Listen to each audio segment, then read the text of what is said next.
दोस्तों एक खबर बहुत ज़्यादा वायरल हो रहा है यूट्यूब पे बहुत ज़्यादा कि पवन सिंह जो है भोजपुरी छोड़ देंगे। पवन सिंह भोजपुरी फिल्में में काम नहीं करेंगे।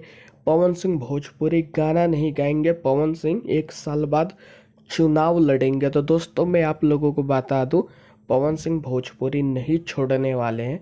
ठीक है दोस्तों, अगर पवन सिंह चुनाव लड़ते हैं, जीत भी जाते हैं, तो भी गाना गाएंगे, तो भी फिल्म बनाएंगे। ज़रूरी नहीं है कि कोई इंसान चुनाव जीत गया, चुनाव लड़ रहा, नेता बन गया तो गाना नहीं गा सकता।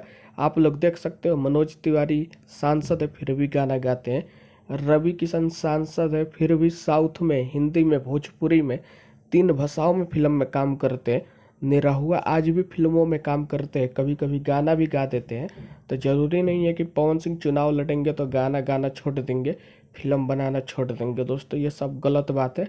पावर स्टार पवन सिंह नेता बन जाने के बाद भी लकीर खींचना नहीं भूलेंगे।